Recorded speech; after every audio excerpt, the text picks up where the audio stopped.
মা কুইজিনে স্বাগত। ছোটদের আবদার মেটাতে আজ আমি বাড়িতেই বানিয়ে ফেললাম পিৎজা। হ্যাঁ বন্ধুরা, এটা হচ্ছে ভেজ পিৎজা।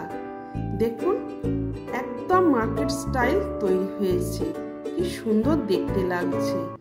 দেখুন প্রথমে আমি এখানে মেজারমেন্ট কাপ মেপে আমি 2 কাপ ময়দা নিচ্ছি। দেখুন 2 কাপ ময়দা নিলাম। এই ময়দায় আমি 1 চামচ নুন দিলাম, আর 2 চামচ আমি ছোট চামচে 2 চামচ চিনি দিলাম, আর 1 চামচ আমি বেকিং পাউডার দিলাম, আর 3 পলা আমি রিফাইন অয়েল দিয়ে দিচ্ছি। এবার এটা আমি ভালো করে ময়াম দিয়ে নিচ্ছি। ঠিক এইভাবে আমি ময়াম দিয়ে নিচ্ছি। দেখুন ময়াম দেওয়া হয়ে গেছে। এবার আমি অল্প অল্প করে জল দিয়ে আমি একটু এই ডোটা তৈরি করে নেব। বন্ধুরা, আপনারা এই ময়দার সাথে বেকিং পাউডারের বদলে আপনারা কোনো ব্র্যান্ডেড কোম্পানির ইস্টও ব্যবহার করতে পারেন। বাড়িতে বেকিং পাউডার ছিল, তাই আমি বেকিং পাউডার দিয়েই এই ডোটা তৈরি করে নিচ্ছি। দেখুন ডো তৈরি হয়ে গেছে। এবার হাতে একটু অল্প রিফাইন তেল নিয়ে এর উপরটা ঠিক এইভাবে মাখিয়ে দিচ্ছি। এবার এর ওপর আমি একটা চাপা দিয়ে দিচ্ছি। মিনিট 10 এটা আমি একটু চাপা দিয়ে রেখে দিলাম। এবার পিৎজা তৈরির জন্য এখানে আমি আগে থেকে কাঁচা লঙ্কা কুচি করে নিয়েছি, গাজর কেটে নিয়েছি, কর্ন নিয়েছি, ক্যাপসিকাম কেটে নিয়েছি, বিম কড়াইও কেটে নিয়েছি। এগুলো একটু হাফ সেদ্ধ করে নিয়েছি। আর এখানে আমি দেখুন ডোটা ফার্মেট হয়ে গেছে। দেখুন কি সুন্দর ফুলে উঠেছে, মানে পিৎজার জন্য ডো প্রায় তৈরি হয়ে গেছে। এটাও রেখে দিলাম একটু। এবার এদিকে ওভেনে আমি একটা ফ্রাইং প্যান গরম করতে দিচ্ছি। দেখুন এবার এদিকে আমি এই ডোটা আমি লেচি কেটে নিচ্ছি।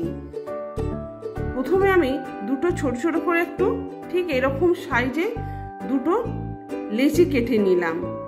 এবার এটা একটু রুটির আকারে আমি বেলে নিচ্ছি। প্রথমে এই একটা রুটির আকারে বেলে নিচ্ছি। দেখুন ঠিক এইরকম ভাবে পাতলা করেই বেলতে হবে। এই একটা রুটি আমি প্রথমে বেলে নিলাম। এবার এটাও আমি একটু এটা রেখে দিচ্ছি। এবার আরও একটা আমি রুটি এরকম ভাবে বেলে নিলাম। এবার এই রুটির ওপর একটু আমি প্রসেসড চিজ নিয়েছি আমুলের। এই প্রসেসড চিজ এটা পুরো করে নিচ্ছি, কুড়িয়ে নিচ্ছি আর কি। ঠিক এর ওপর এরকম ভাবে কুড়িয়ে নিলাম।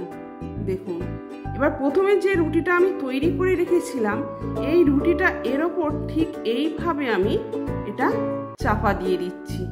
দেখুন এইভাবে চাপা দিয়ে দিলাম। এবার একটু বসিয়ে দিচ্ছি, আর এই ধারগুলো ঠিক এইভাবে একটু আমি মুড়ে দিচ্ছি যাতে খুলে না যায়। এভাবে একটু মুড়ে আর একটু চেপে দিতে হবে।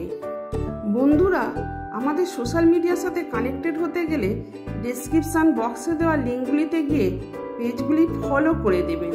দেখুন মোড়াটা কমপ্লিট হয়ে গেল। এবার এর উপর আমি এই পিৎজা সস নিয়েছি।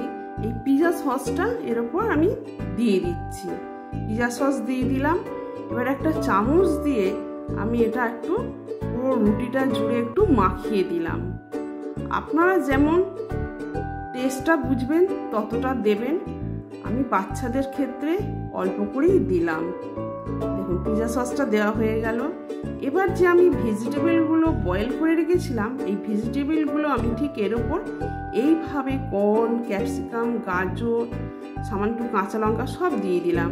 আর এর ওপর এবার আমি এই প্রসেসড চিজটা এরকমভাবে ঠিক আমি পুড়ে দিলাম। আবারও একদম পুরো রুটিটা জুড়ে আমি পুড়ে দিয়েছি। এদিকে ফ্রাইং প্যানটা আমি একটু তেল মাখিয়ে রেখে দিয়েছি। এবার পিৎজাটা এর ওপর আমি বসিয়ে দিলাম। দেখুন এবার এর উপর একটা লিড চাপা দিয়ে দিলাম সেঁকার জন্য। গ্যাসের ফ্লেমটা একটু কমিয়ে দিলাম। একটু লো ফ্লেমে এটাকে সেঁকতে দিলে ভালো সেঁকাটা হবে। আমি লিডটা একটু চেপে ধরে রাখলাম। দেখতেই পাচ্ছেন বন্ধুরা সেঁকাটা কি সুন্দর তৈরি হচ্ছে। আজকের এই রেসিপি আপনাদের কেমন লাগলো কমেন্ট করে জানাবেন। দেখুন ভিতরে চিজটা গলতে শুরু করেছে, মানে পিৎজাটা পুরোপুরি সেঁকা হয়েই গেছে। দেখুন কি সুন্দর পিৎজা তৈরি হয়ে গেছে। এবার এটা আমি নামিয়ে নিচ্ছি। আজকের এই ভেজ পিৎজার রেসিপি যদি আপনাদের ভালো লাগে তাহলে একটা লাইক অবশ্যই করবেন, পারলে শেয়ারও করতে পারেন। আর আমার চ্যানেলের যদি নতুন ভিউয়ার্স হন তাহলে সাবস্ক্রাইব করতে ভুলবেন না। আর পরবর্তী রেসিপির নোটিফিকেশান পাওয়ার জন্য বেল আইকনটা অবশ্যই প্রেস করবেন। দেখুন কি সুন্দর পিৎজাটা তৈরি হয়েছে, পুরো একদম মার্কেটের মতন তৈরি হয়েছে। সুস্থ থাকুন, ভালো থাকুন, ধন্যবাদ।